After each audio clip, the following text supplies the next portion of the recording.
Here we are observing that various types of metal has been poured into cold water.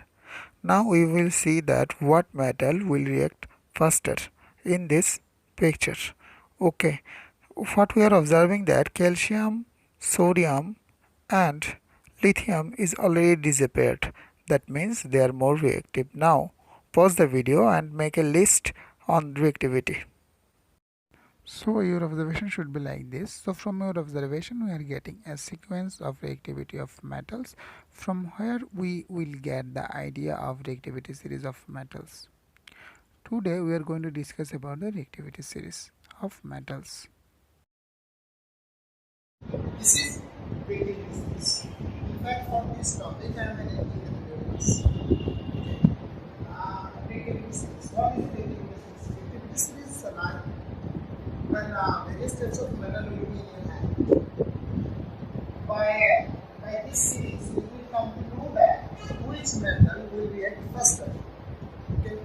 This is given to your PDF file. Okay. But see the lecture first. Very important. Okay. See.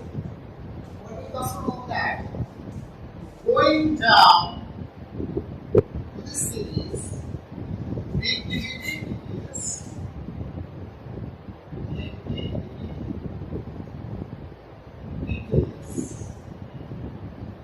that means the metal which is in the higher position it will react faster, and the metal which is down into the series it will react slower. So, let's suppose I am talking about the potassium. Potassium will be the most reactive metal in this series, and silver will be the least reactive.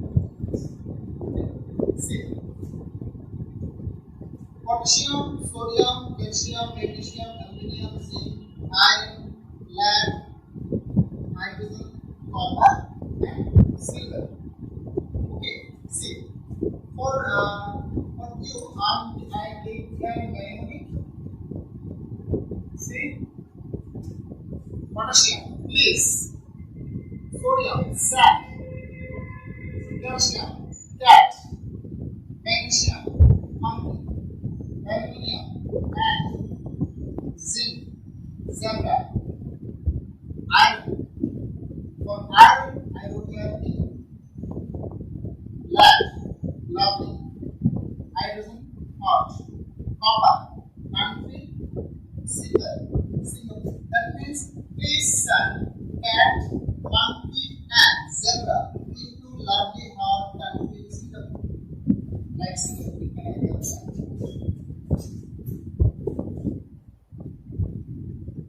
See, so potassium, sodium, calcium, magnesium, aluminum, zinc, iron, lead, hydrogen, copper, and silver. Please send cat, monkey, and zebra into lovely hot country like Sweden. Please send cat, monkey, and zebra into lovely hot country like Sweden. Okay. So this is a reactivity series. Now we come to know that which metal can displace another metal. This will be into the another topic, displacement reaction, and we will just study it now. Okay. Single displacement reaction. That means here a lower reactive metal will be displaced by a higher reactive metal.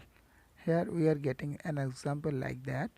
A is more reactive and B is less reactive. So what is happening?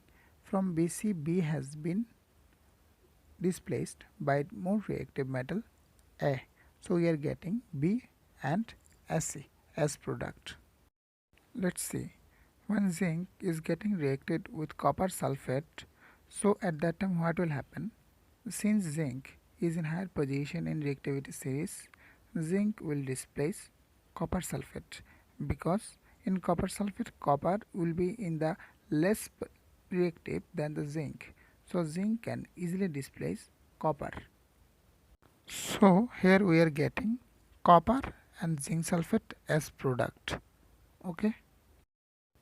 Now think, what will happen here? Will there be any reaction or not? Think, I am giving you a picture. Think from the picture now. See here silver has been displaced by copper because copper is in higher position into the reactivity series. So product will be silver and copper nitrate. Okay. In your mind there should be a question like this. Though hydrogen is not a metal, why hydrogen is kept into the reactivity series? This answer you will find in this topic because here we are going to discuss that which metal can displace hydrogen ion of acid. Okay, so let's see the reactions of metals with acid. Please see the reaction. Here magnesium is reacting with hydrochloric acid and magnesium chloride and hydrogen gas is producing. Now look here very carefully. Magnesium is displacing the hydrogen ion of hydrochloric acid. Why? Because magnesium is in higher position than the hydrogen. So magnesium can displace hydrogen. See here platinum is not reacting with hydrochloric acid because platinum is the least reactive metal in the reactivity series we are observing now. So there will be no reaction. That means platinum cannot displace hydrogen ion of hydrochloric acid. So we are observing that when metal and acid reacting with each other, if they react at that time, metal salt and hydrogen gas will be produced. Here I can say one thing that when hydrochloric acid will react at that time metal chloride will produce, and when sulfuric acid will react at that time metal sulfate will produce, and when nitric acid will react that time metal nitrate will be produced. Understood?